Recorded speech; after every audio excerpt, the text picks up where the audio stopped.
कर्णामृताय शशिशेखर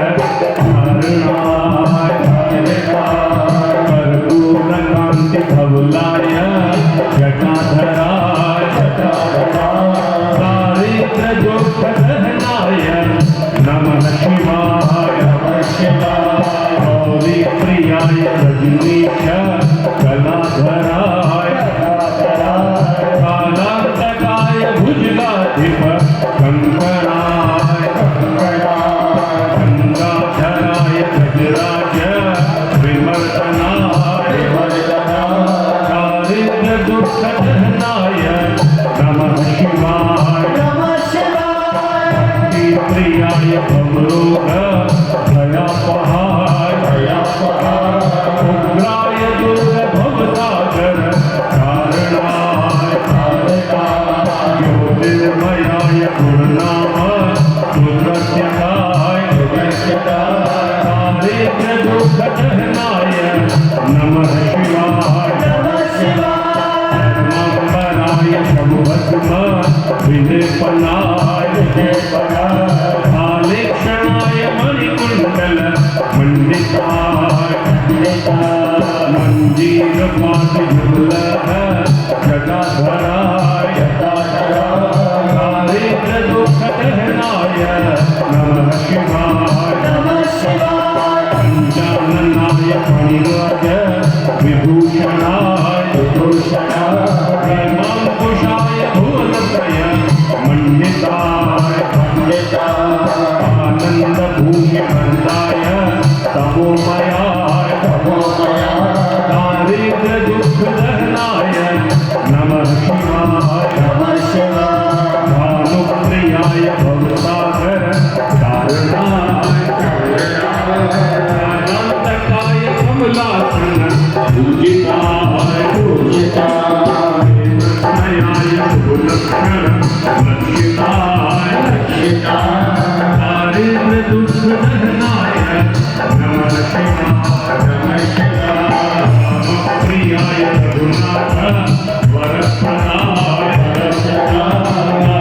प्रियाय नरकारणव पुण्येषु पुण्यभरिताय दुर्चर्चिताय दारिद्र्यदुःखदहनाय नमः शिवाय मुक्तेश्वराय पददाय गणेश्वराय गीतप्रियाय वृषभेश्वर वाहनाय संगठनवदनाय महेश्वराय दारिद्र्यदुःखदहनाय नमः शिवाय नमः शिवाय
भगवान की जय हो। श्री शिव महापुराण की नमः पार्वती पतये हर हर महादेव शंभो।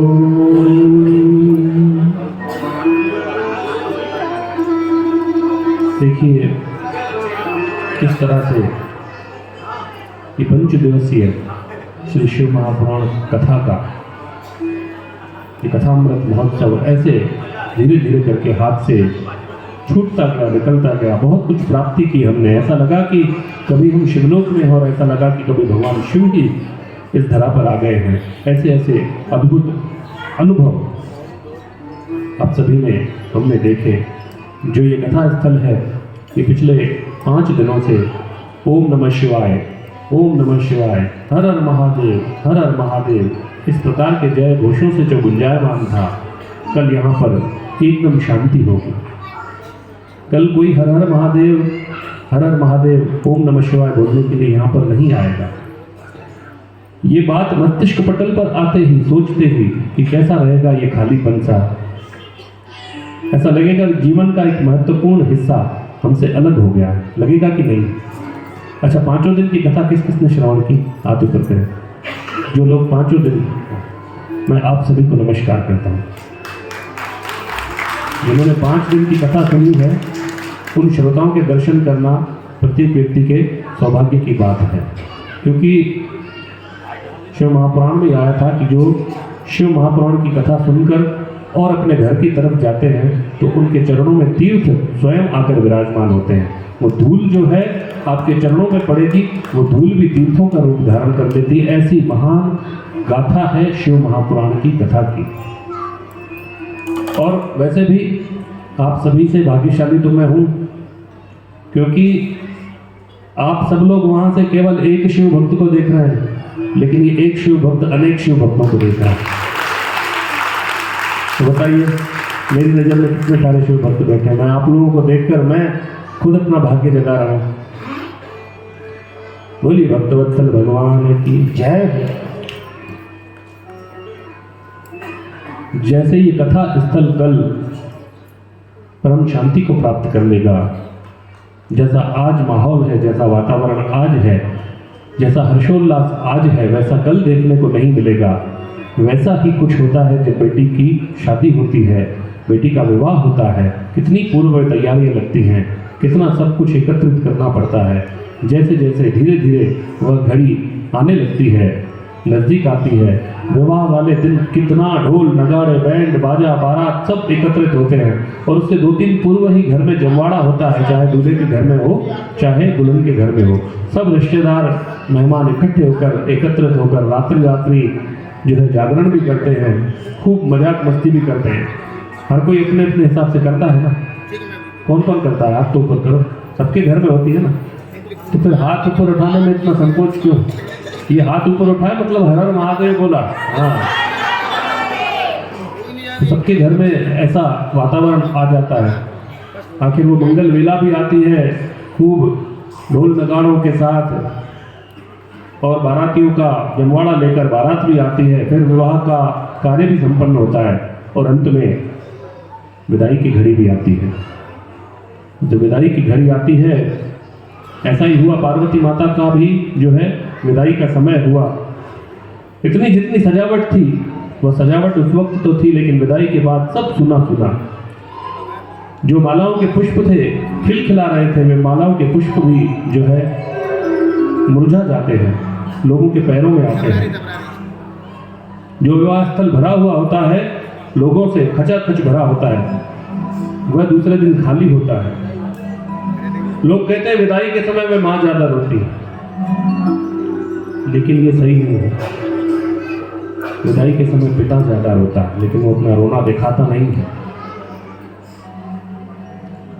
वो पिता भली व्यस्त ना हो, अपने आप को व्यस्त दिखाता है कि मैं तो काम में व्यस्त हूं, और वो अपने आंसुओं को छुपाता रहता है। अरे पिंटू देखना ये काम हो गया कि नहीं? अरे बबलू वो लाइट वाले की व्यवस्था हुई कि नहीं? अरे फला फला सामान वहां पहुंचाना था, वो पहुंचा कि नहीं? अरे देखो भाई कहीं कोई कमी तो नहीं छूट गई। तो पिता जो है जानबूझकर अपने आप को व्यस्त रखते हुए लोगों की नजरों से छिप कर चोरी छुपे से जाके अपने आंसू बहाकर और फिर आता है, फिर अपने काम पे लगता है।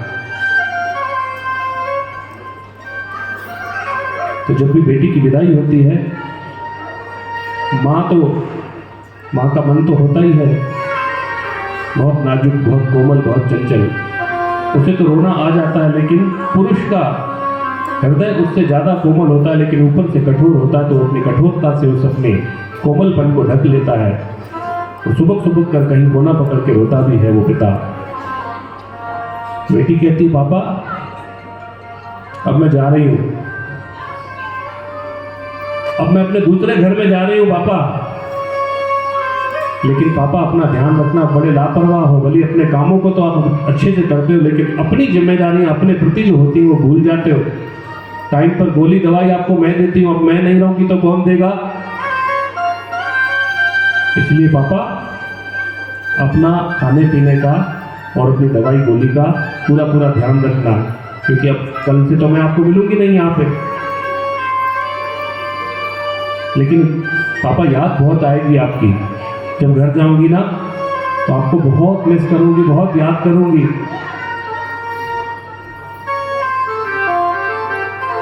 और फिर जाते जाते, आजकल तो देखो शादियां होटलों में हो जाती हैं, सारी व्यवस्थाएं होटलों में, दूल्हे वाले होटलों में, दुल्हन वाले होटलों में, विदाई तो घर से होती नहीं। लेकिन जब पुराने समय में विदाई होती थी तो घर से होती थी, ढाक की चादर रख के और घर से निकाला जाता था, कन्यादान करके दिया जाता था। तो जाते जाते वो बिटिया अपने घर के तरफ देखती कि बचपन से मैं जहाँ पर पली, बचपन से जहाँ पर बड़ी हुई, खेल कूद किया, भाई बहनों के साथ समय बिताया, माता पिता के साथ समय बिताया, वो सब, वो घर, वो परिवार, वो पड़ोस अड़ोस, वो सब कुछ त्याग कर मुझे जाना है। बार बार अपने घर को देखती।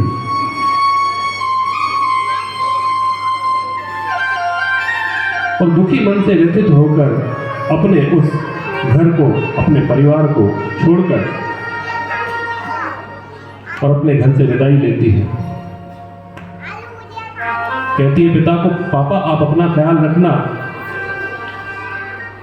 माँ को कहती है, माँ अब जा रही हूं,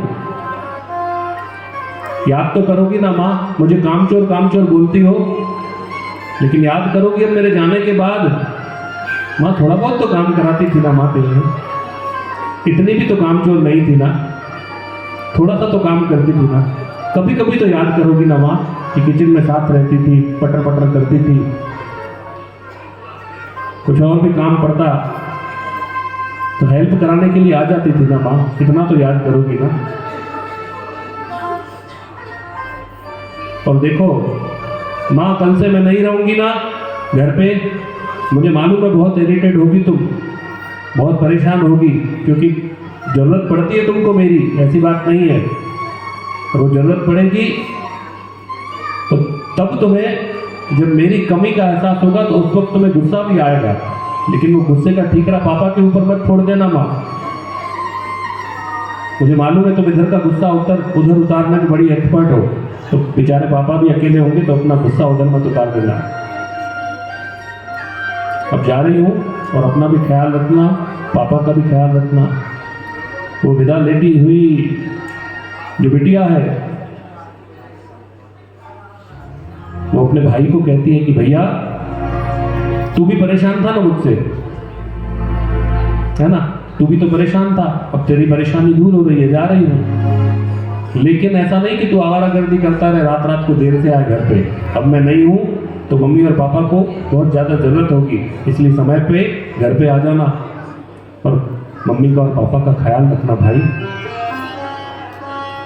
बेटी जब चली जाती है ना घर से तो उस पराए घर को फिर अपना बनाती है।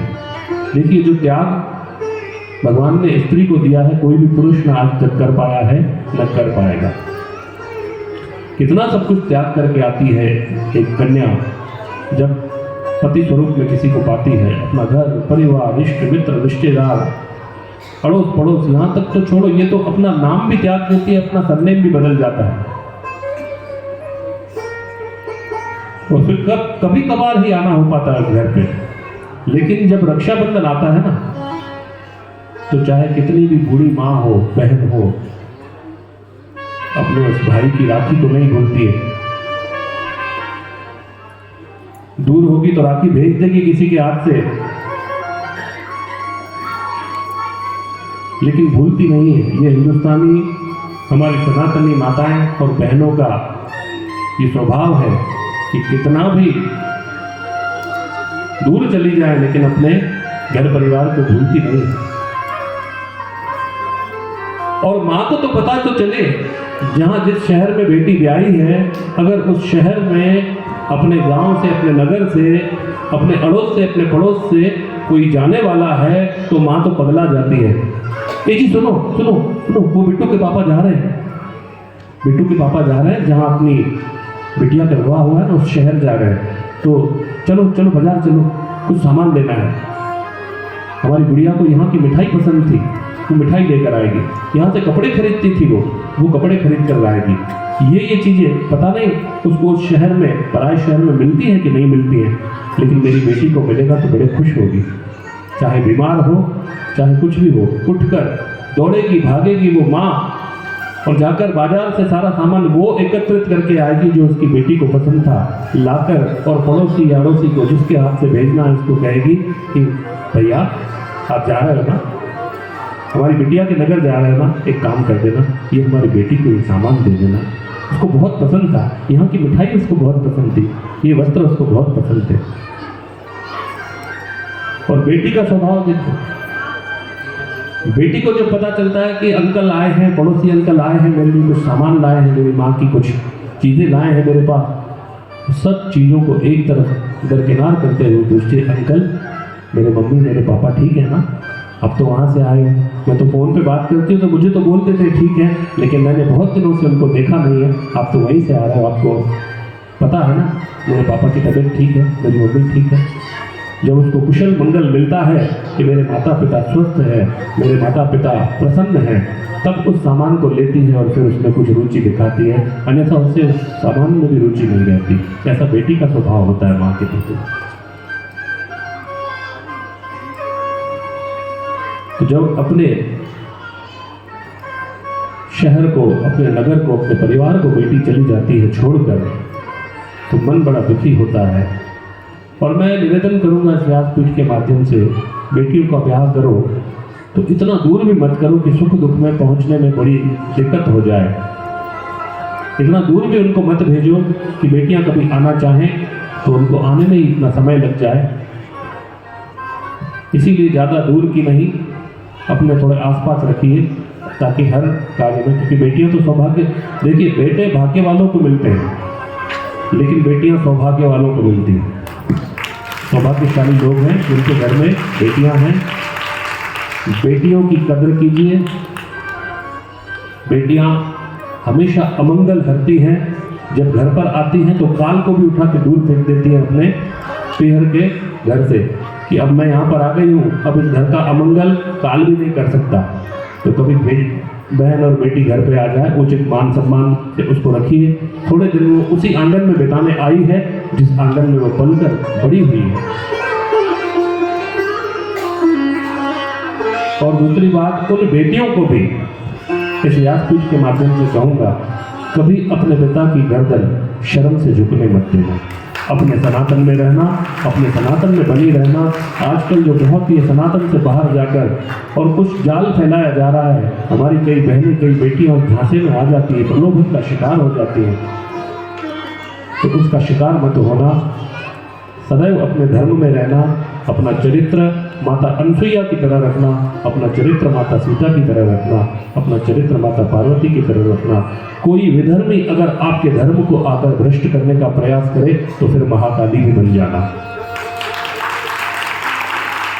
यही बात मैं व्यासपीठ के माध्यम से कह रहा हूँ और इस पर पूरा पूरा ध्यान रखें। बच्चे जो होते हैं वे खाली घड़े होते हैं। उस खाली घड़े को जिस जल से भरोगे वही जीवन भर आपको पीना पड़ेगा। तो संस्कारों के घड़े से संस्कारों से आप उस घड़े को भर दीजिए। जब बच्चे संस्कारी होंगे तो उन संस्कारों का लाभ आपको आपके वृद्धावस्था में प्राप्त होगा। यही पावन संदेश हमारी शिव महापुराण कथा, हमारी भागवत कथा, हमारी राम कथा, सब यही पावन संदेश देते हैं कि अपने धर्म पर स्थिर रहिए, अपने धर्म का पालन करते रहिए।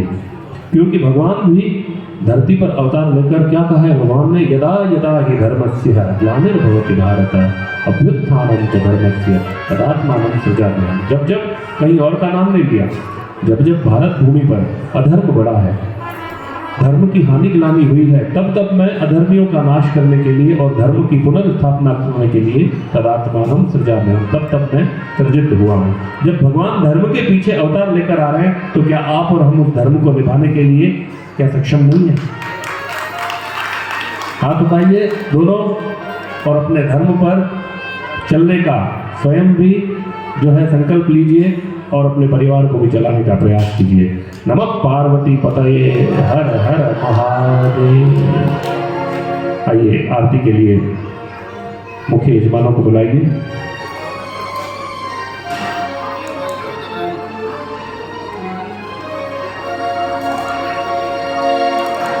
देखिए अब शिव महापुराण की कथा में थोड़ा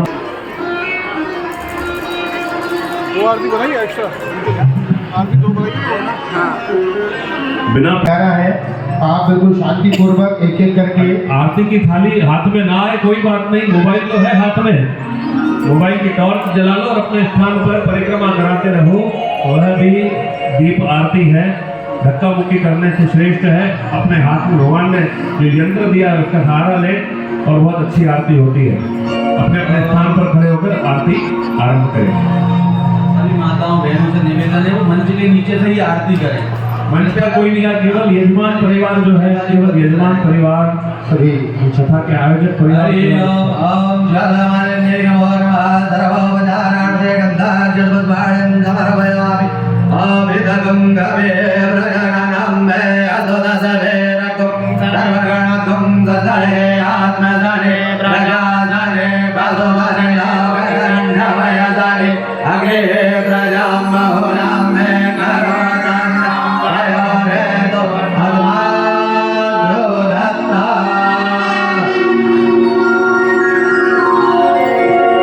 मठ में बसा कर तेरी मूर्ति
Thank you.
समर्पयामि जलेन शीतलीकरणं देवाभिवन्दनम् आत्माभिवन्दनं मन्त्रपुष्पाञ्जलिः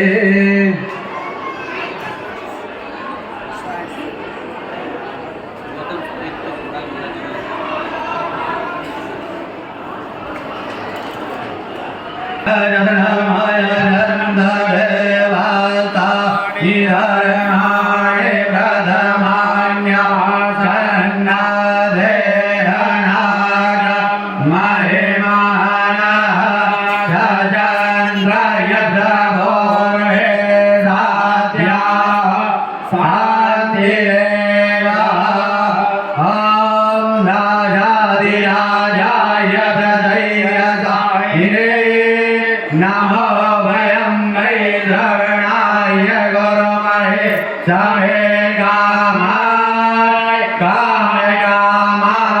मह्यं कामे सरो वै श्रवणाददातु कुबेराय वै श्रवणाय महाराजाय नमः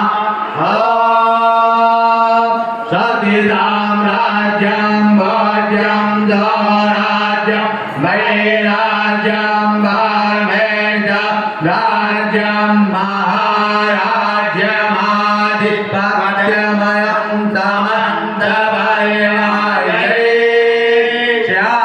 स्यादसार्वभौमा सर्वायुर्दाता परार्धात पृथिव्यै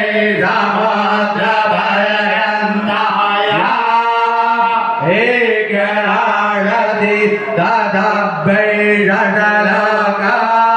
विहितो मरुतः परिवेष्टारो मारुतस्यावदङ्ग्रहे आविक्ष्यतस्य कामपरे विश्वे देवाः सदयिति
पुष्पांजलिर्मयो दत्तो ग्राणः परमे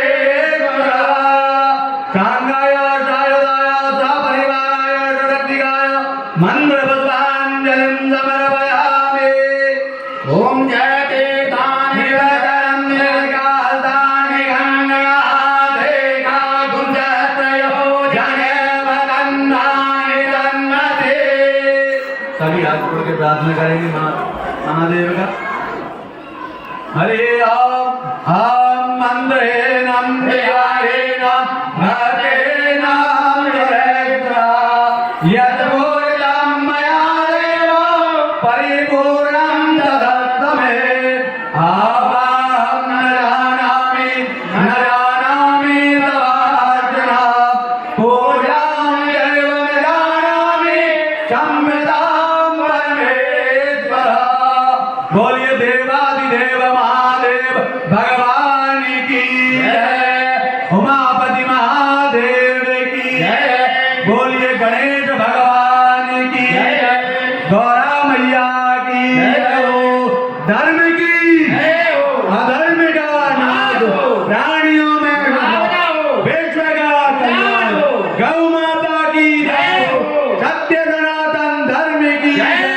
अपने अपने माता पिता की जय। अपने अपने गुरु गोविंद की जय। व्यास जी महाराज की जय। नमः पार्वती पतये हर हर महादेव शंभो। बोल हर हर महादेव शंभो। बोलिए शंकर भगवान की, श्री शिव महापुराण की। नमः पार्वती पतये हर हर महादेव शंभो। व्यासपीठ के माध्यम से आए हुए सभी श्रद्धालुओं, सभी श्रोताओं को मेरी तरफ से मंगल आशीर्वाद। जितनी भी कथा आप सुन पाए, चाहे 1 दिवस की, चाहे 2 दिवस की, चाहे 5 दिन की, या फिर आधे घंटे की भी आपने कथा सुनी, तो मेरे महादेव तो उसका भी कल्याण करने वाले हैं, क्योंकि शिव महापुराण में लिखा है कि जिसने क्षण भर की भी शिव महापुराण कथा सुनी उसका जीवन सफल हो गया। और आप सभी लोगों का भी जीवन सफल हो। जो जो मनोरथ आप मन में रखकर लाए थे, जो भगवान को बोल पाए वो भी, और जो इतने भीड़ भड़ाके में या दूसरी चीज़ों के आते कुछ भूल भी गए भगवान से बोलना, तो वो भी भगवान आपके मनोरथ पूर्ण करे। इन्हीं शब्दों के साथ मैं आज की इस कथा पर विराम देता हूँ। जैसी शिव इच्छा रही फिर कभी तो फिर कहीं और कथा होगी। आपको ज़्यादा निमंत्रण कथा का देने की आवश्यकता नहीं है। सूचना मिले कि कथा हो रही है तो अपना मन लगाकर वहाँ पहुँच जाना चाहिए। हर हर महादेव। ओम नमः शिवाय।